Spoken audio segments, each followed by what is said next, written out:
Hello, welcome to AV Technobit. I'm Arjun.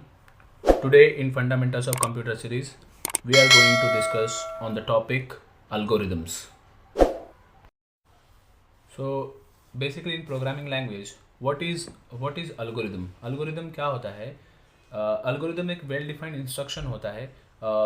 एक particular problem को एक प्रोग्रामिंग लैंग्वेज जो हम कह सकते हैं यूज़ करके उस पर्टिकुलर प्रॉब्लम को सॉल्व करने के लिए ये स्टेप बाय स्टेप एक वेल डिफाइंड इंस्ट्रक्शंस है जिसे हमें फॉलो करना होता है किसी एक पर्टिकुलर प्रॉब्लम को सॉल्व करने के लिए. उसे ही हम कह सकते हैं कि वो एक अल्गोरिदम होता है, राइट. उसके कुछ कैरेक्टरिस्टिक्स है जो हम देख लेते हैं. अल्गोरिदम में आपको कुछ चीज़ें ऐसी हैं जो आपको माइंड में रखनी है, जैसे कि एक फाइनाइट स्टेप होना चाहिए आपके पास. ये नहीं कि आप अल्गोरिदम लिख रहे हैं तो उसका कोई एंड ही नहीं है. कुछ एक स्टार्ट होगा तो उसका एंड भी होगा उस अल्गोरिदम का, उस प्रॉब्लम को सॉल्व करने के लिए, राइट. हर स्टेप आपका एक्यूरेट होना चाहिए और कंप्लीट होना चाहिए अपने आप में ही. नेक्स्ट जो है आपका कैरेक्टरिस्टिक्स हम देख सकते हैं यहाँ पे कि जो भी आप स्टेप लिख रहे हो अल्गोरिदम में, वो स्टेप किसी दूसरे स्टेप को अल्टर नहीं करना चाहिए या चेंज नहीं करना चाहिए, उसके ऊपर इम्पैक्ट नहीं डालना चाहिए वो. और जो लॉजिक होगा वो आपका इतना कैपेबल लॉजिक होना चाहिए आपका अल्गोरिदम में कि वो कोई भी ऐसा कंडीशन हो, वर्स्ट से वर्स्ट कंडीशन हो, उसको हैंडल करने आना चाहिए उस अल्गोरिदम में, राइट. और वेन एवर नीडेड हम कह सकते हैं there should be provision to accept input data. तो आपके पास ऐसा एक अल्गोरिदम होना चाहिए कि जब भी क्लाइंट साइड से हम कह सकते हैं या एंड यूज़र को ऐसा लगता है कि इनपुट जो चेंजेस हैं वो आप हैंडल कर पा रहे हो या वो उसको एक्सेप्ट कर पा रहे हो किसी भी टाइप के इनपुट को, इस तरह के अल्गोरिदम्स आपको लिखने चाहिए जो फिजिबल हो, ठीक है, कैपेबल हो हर तरह के इनपुट को लेने के लिए.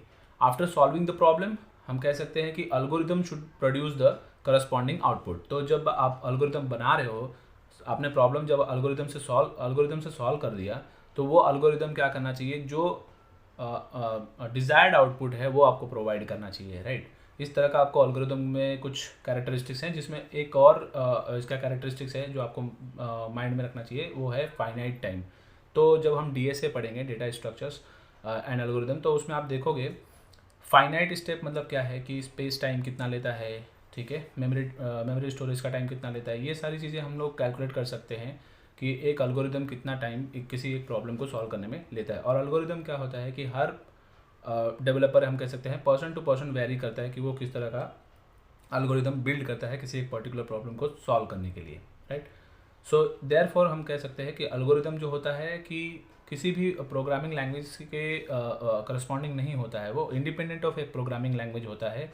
आप इस एक बार आप एल्गोरिदम लिख दोगे तो इस एल्गोरिदम को आप यूज़ कर सकते हो सी प्लस प्लस का कोड लिखने में, आप इसी एल्गोरिदम को यूज़ कर सकते हो जावा का कोड लिखने में, आप इसी एल्गोरिदम का यूज़ कर सकते हो सी शार्प लिखने में, या किसी भी लैंग्वेजेस में आप इसको यूज़ कर सकते हो. दैट्स वाई हम कहते हैं कि जो अल्गोरिदम्स होते हैं वो करस्पॉन्डिंग होते हैं to a solution for a problem. जो आपको प्रॉब्लम मिला है उसके करस्पॉन्डिंग होते हैं, उसका एक सोल्यूशन प्रोवाइड करता है ये. और जो लैंग्वेजेस होते हैं, कोई भी प्रोग्रामिंग लैंग्वेजेस, उसके इंडिपेंडेंट होता है, राइट.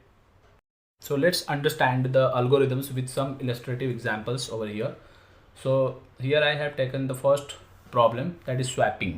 Swapping मतलब क्या होता है, आप दो नंबर लीजिए और उनके नंबर्स को स्वैप कर दीजिए. यानी मैं यहाँ पे कह सकता हूँ कि x का अगर कोई वैल्यू है, लेट्स से मैंने यहाँ पे x की वैल्यू 172 ली है और y का जो वैल्यू है यहाँ पे 550 असाइन किया है मैंने, ठीक है. तो मेरा टारगेट क्या है कि मेरा गोल क्या है कि 550 जो होगा वो x में दिखाई देना चाहिए, इसको असाइन होना चाहिए, और 170 जो मेरा वैल्यू है वो y को असाइन होना चाहिए.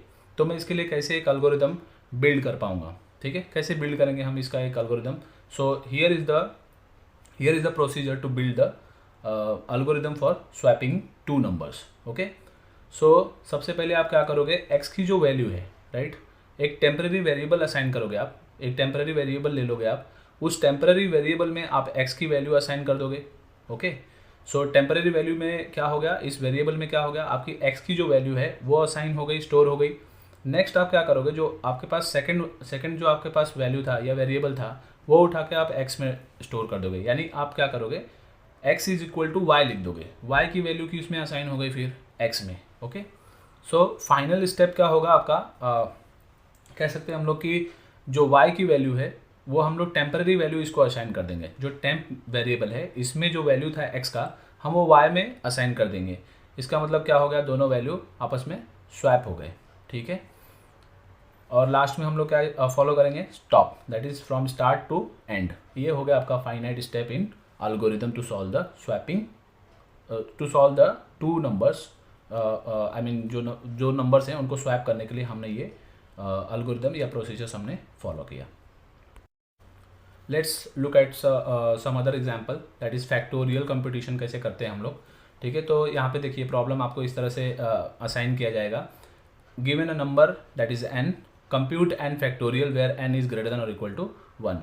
ठीक है, तो आप इसके लिए एल्गोरिदम कैसे लिखोगे, ये आपको अगर मैंने स्टेटमेंट दे दिया तो आप इसके लिए एल्गोरिदम कैसे लिखोगे। तो सबसे पहले आप फाइंड आउट करो कि फैक्टोरियल होता क्या है, राइट। तो n नंबर ऑफ जो n नंबर होता है उसका हम फैक्टोरियल, जैसे मान लें 5 है, 4 है, तो उस या कोई भी ऐसे नंबर लेते हैं XYZ नेचुरल नंबर, उसका हम लोग फैक्टोरियल कैसे निकालेंगे। तो फैक्टोरियल निकालने का फॉर्मूला कुछ इस तरह से होता है जो हमने मैथ्स में पढ़ा होगा, राइट। सो यहाँ पे ये फॉर्मूला है n factorial n into n-1। सो हम लोग इस तरह तो लिख नहीं सकते प्रोग्रामिंग लैंग्वेजेस में, तो हम क्या कर सकते हैं, उसके लिए एक एल्गोरिदम बिल्ड करते हैं, राइट। और उसे कैसे हम अचीव करते हैं, यहाँ पे मैं आपको एक गो थ्रू करा देता हूँ। सो सी, प्रोडक्ट एक वेरिएबल लेंगे या कोई भी आप वेरिएबल ले सकते हो। मैं बोला जैसे कि एल्गोरिदम बिल्ड करना पर्सन टू पर्सन वेरी करता है, तो आप कोई भी वेरिएबल लीजिए, ठीक है। प्योर इंग्लिश लैंग्वेज है, आप यहाँ पे कुछ भी यूज़ कर सकते हो, प्रोडक्ट यूज़ करो, फैक्ट यूज़ करो, वॉट, ठीक है। तो आप एक वेरिएबल लीजिए, मैंने यहाँ पे जैसे प्रोडक्ट लिया है, आप उसको एक वैल्यू असाइन कीजिए that is 1 and then go on multiplying by 1 2 3 till n। अब ये आप कैसे करोगे, ये जो इंक्रीमेंट हो रहा है 1 2 3 टिल n, आप ये कैसे करोगे, एक वेरिएबल लोगे इसके लिए भी जिसको हम लोग बोलेंगे काउंटर, ठीक है। आप काउंट ले लो और उसको आप इनिशियलाइज कर दो 1 से। सो देख लेते हैं हम लोग क्या प्रोसीजर होगा इसको सॉल्व करने के लिए फैक्टोरियल को। सबसे पहले हम लोग जो हमारा एंड यूज़र होगा हम उसे कहेंगे कि आप कौन सा वैल्यू इनपुट करना चाहते हो या किसका आपको फैक्टोरियल फाइंड आउट करना है। फिर आप क्या करोगे, ये जो प्रोडक्ट है जैसे मैंने आपको कहा उसका वैल्यू 1 असाइन करोगे और काउंटर जो होगा आपका उसका भी वैल्यू आप 1 असाइन करोगे। फिर बेसिकली क्या करना है आपको, जब तक काउंट जो होगा आपका वेरिएबल, ये हमने जो वेरिएबल लिया था काउंट, वो जब तक लेस होता है या इक्वल टू रहता है हमारे n, जो आप जो नंबर इनपुट कर रहा है यूज़र उसके लेस देन रहेगा या इक्वल टू रहेगा, तब तक आपको लूप घुमाना है। अब व्हाट लूप क्या होता है, हम सब सी जब प्रोग्रामिंग स्टार्ट करेंगे तो उसमें मैं आपको बताऊंगा कितने लूप्स होते हैं, ठीक है। सो आप क्या करोगे, यहाँ पे प्रोडक्ट काउंट कंप्यूट करना स्टार्ट करोगे, प्रोडक्ट इज इक्वल टू आप लिखोगे product is equal to product into count, right. Multiply कर दोगे आप काउंट्स को प्रोडक्ट से। तो बार बार क्या होगा, जब काउंट जो होगा 1, I mean suppose first time it will come and 1 is less than 5, हम लोग 5 ले लेते हैं, 5 का फैक्टोरियल निकालते हैं तो 1 इज़ लेस देन 5, राइट।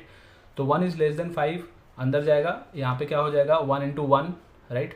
फिर उसके बाद इंक्रीमेंट होगा काउंट, हमने भी यहाँ पे देखिए क्या लिखे हैं कि इंक्रीज काउंट बाय 1, 2 हुआ, 2 इज़ लेस देन 5, यस। तो यहाँ पे हम लोग जाएंगे काउंट इंटू, आई मीन 1 था पहले, 1 इंटू 2, फिर उसके बाद 3 इंटू 2, फिर इंटू 4 इंटू 3, फिर उसके बाद हम लोग कर लेंगे 5 इंटू 24, जो भी आएगा। तो यहाँ पे प्रोडक्ट बेसिकली आपका फैक्टोरियल क्या आएगा 120, राइट। इस तरह से लूप कंप्लीट होने के बाद रिजल्ट जो है आपका वो प्रोडक्ट में सेव हो जाएगा और उसी को हम लोग एज अ आउटपुट हम लोग स्क्रीन पे शो कर देंगे और फाइनली हम लोग क्या कर देंगे, हमारे एल्गोरिथम को स्टार्ट कर देंगे। Okay, thank you so much for watching this video, see you in the next session, till then bye bye.